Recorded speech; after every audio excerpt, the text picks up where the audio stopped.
hivi punde hapa nchini na kimataifa.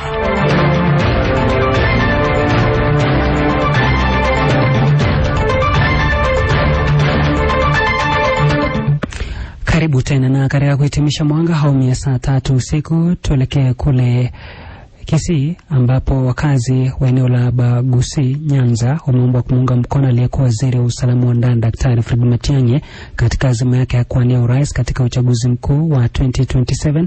Ombi hilo limetolewa na viongozi wa upinzani wakiongozwa na kiongozi wa DCP Rigathi Gachagua.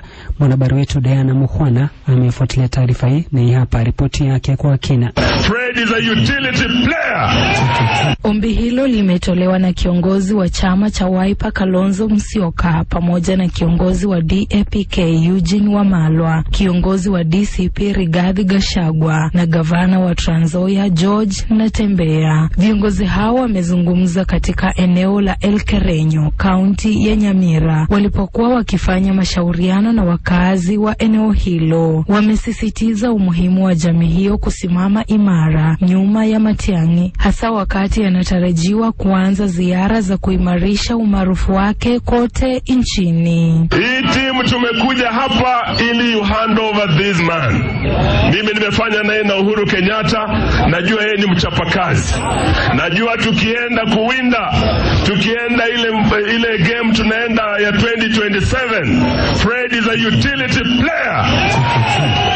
Ni mchezaji wa kutegemewa. Na vile tunamjua yeye ni mchapakazi, tukishikana pamoja William Ruto ni one term.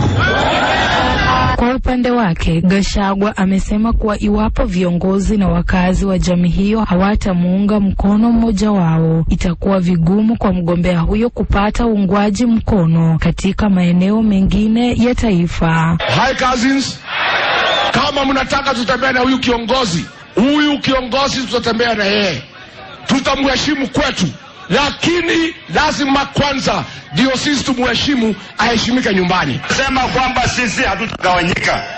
Tunaunda timu kama ile mpira, ile ya kandanda, lakini ushindi tukipata ni ushindi wa timu zote, ndio?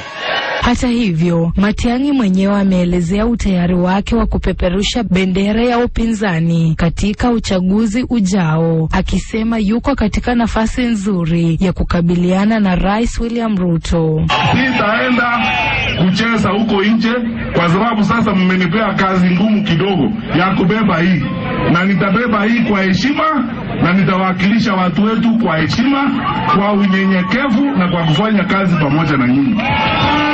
Hii itafanya mchezo na maneno kama haya. Ziara hiyo ni sehemu ya ratiba ya siku 3 katika eneo la Gusii, ambapo viongozi hao wanaendeleza kampeni yao ya one term, wakimtaka Rais Ruto kuhudumu kwa muhula mmoja pekee. Wanaishtumu serikali yake kwa madai ya utawala mbaya, wakidai kuwa sekta muhimu kama afya zimezorota, huku wakieleza pia kuwa visa vya ufisadi vinaongezeka nchini. Nikiripotia mwanga wa MBCI Radio, jina langu ni Diana Mukhwana. Shukran sana Diana Mukhwana kwa ripoti hiyo. Na msikilizaji, kwa ripoti yake Diana, nafika mwisho kwenye mwanga awamu ya saa 3 usiku wa leo Jumatatu.